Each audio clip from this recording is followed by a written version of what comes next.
consecutiva por ser el primer sábado del mes, sábado dedicado al Inmaculado Corazón, en su honor. Y hay una figura del Antiguo Testamento que representa de una manera muy bella y profunda el corazón de María Santísima. Una figura donde los santos padres ven algunos aspectos del corazón inmaculado de María. Es la figura del paraíso terrenal. Dios creó al hombre por amor y lo puso en un lugar que ya antes había plantado al hombre. Era el paraíso de los deleites. Era un lugar amenísimo y había puesto Dios en él, en este jardín, árboles hermosos con frutos deleitables. Como dice el libro del Génesis, el paraíso producía frutos hermosos a la vista y deleitosos al paladar.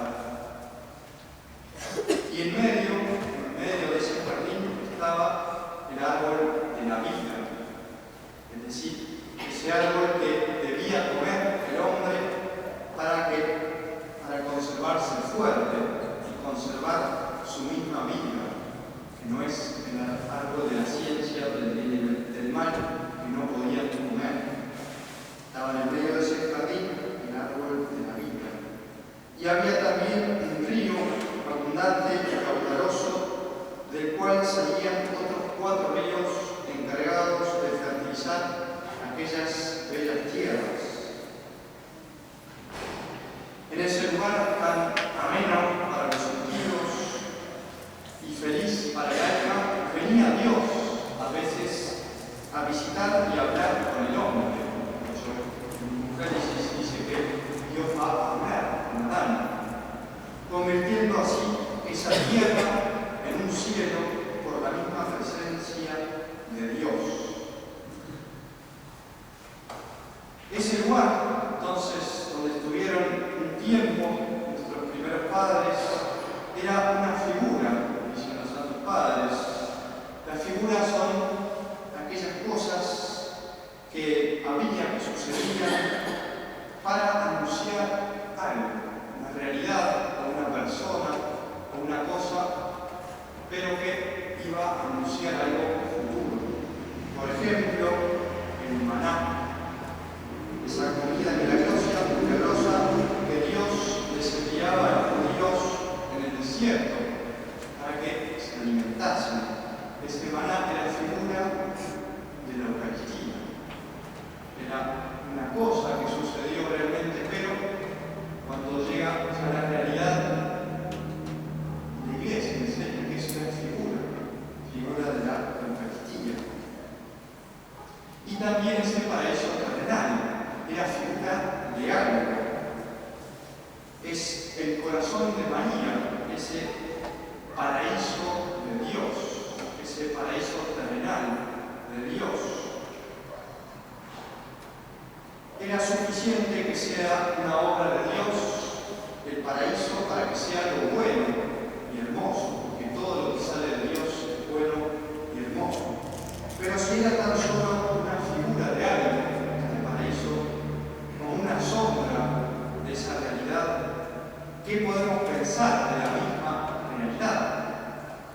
¿Qué podemos pensar del corazón de María? De hecho, ese jardín, ese paraíso del corazón de María Santísima, produjo frutos de virtudes que agradan la vista y complacen el gusto de Dios, nuestro Señor. La pureza, tanto en su alma como en su cuerpo, su humildad, su gran humildad que mereció, esa humildad de ser madre de Dios, su fe firme, incluso al pie de la cruz, su esperanza, que ella mantiene contra toda esperanza, su ardiente caridad, que ama a su Hijo como Madre de Dios y a nosotros como verdadera Madre nuestra, su paciencia, su obediencia, su modestia, todas las virtudes que tuvo son frutos